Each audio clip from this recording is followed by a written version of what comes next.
देखिए कल जो इलेक्शन कमीशन का जो प्रेस नोट आया उसमें हम लोगों ने देखा है कि 52 या 55 लाख के करीब जो है अनुपस्थित पाए गए हैं।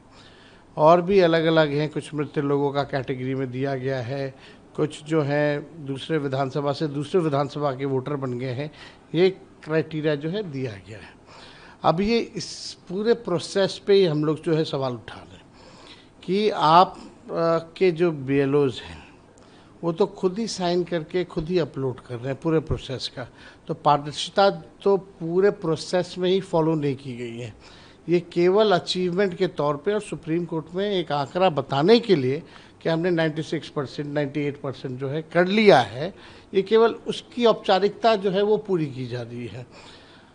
बहुत लोगों के पास जो है डॉक्यूमेंट नहीं है, तो कुछ स्पेसिफाई तो किया नहीं गया है कि कौन से लोग ने क्या डॉक्यूमेंट किया है, कितने लोगों के पास नहीं है, उनका क्या हो गया, अभी भी क्लैरिफाई नहीं किया गया है। सुप्रीम कोर्ट की सलाह के बाद भी कि आधार हो, मनरेगा हो, राशन कार्ड हो, जॉब कार्ड हो, ये सब इंक्लूड करेंगे कि नहीं करेंगे, उसका क्या होगा।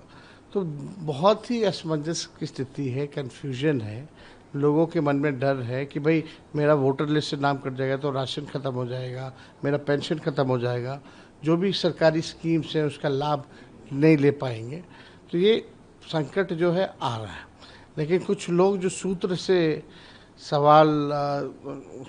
से जो प्लांट न्यूज़ करा रहे थे या सूत्रों की जो खबर थी कि भाई विदेशी आ गए हैं वोटर, तो सुप्रीम कोर्ट में हलफनामा इलेक्शन कमीशन ने दिया है 700 से भी अधिक पन्नों का, उनमें कहीं भी बाहरी फॉरेनर्स, विदेशी मूल के लोगों का कहीं भी जिक्र नहीं है। ना ही कल के प्रेस नोट में अगर कैटेगरी वाइज देखें, मरने का है, शिफ्ट करने का है, बाहर रहने का है, अनुपस्थित होने का है, लेकिन कहीं भी वो नहीं। तो ये पूरी तरीके से अब हमको लगता है कि वोटर्स जो हैं वो सरकार चुनती थी, वोटर्स सरकार चुनती थी, अब सरकार वोटर्स को चुन रही है। यही काम इलेक्शन कमीशन के जरिए ये कराया जा रहा है। दिल्ली से लेकर बिहार विधानसभा तक हंगामा देखा गया। आप जब आज खड़ा होने SIR पे बोलने के लिए आप रेडी हुए तो क्या हंगामा हो गया? अब देखिए, ये जो सत्ता पक्ष के कुछ मंत्री हैं, डिप्टी CM हैं, उन लोगों के पास बोलने के लिए कुछ नहीं। ये लोग तो सूत्र पे बयान देने लग जाते हैं, माहौल गंदा करने लगते हैं, कम्युनलाइज करना चाहते हैं। लेकिन अब इलेक्शन कमीशन ने जो सुप्रीम कोर्ट में जो एफिडेविट दी है, दूध का दूध पानी का पानी हो गया। तो बोलने के लिए कुछ नहीं है, तो हमारी बात को नहीं आने देना चाहते ये लोग, तो कुछ भी बात करते रहते हैं। अब डिप्टी CM कौन होता है डिसाइड करने वाला? सदन चलाने वाला। सदन चलाने का कस्टोडियन हाउस के स्पीकर हैं, स्पीकर की अनुमति से हम बात अपनी रख रहे थे। वो कैसे कमेंट कर सकता है कौन बोलेगा, नहीं बोलेगा, कितना बोलेगा?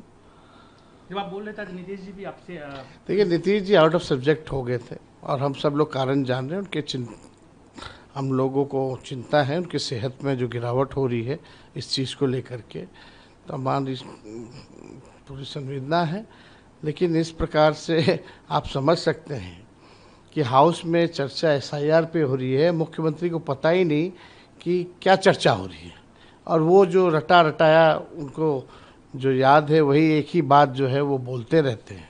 तो आप समझ सकते हैं कि अब बिहार चलाने की स्थिति में नीतीश कुमार जी अब नहीं है। और अंदाज़ा भी लगाइए, जितना अपहरण ये वो भ्रष्टाचार बढ़ गया है, जितना अपराधीकरण बढ़ गया है बिहार में, अपराध बढ़ रहा है, तो आप समझ सकते हैं कि नीतीश कुमार जी तो चला नहीं रहे, तो चला कौन रहा है बिहार? तो इसमें बड़ा सवाल पैदा होता है और ये स्पष्ट हो गया।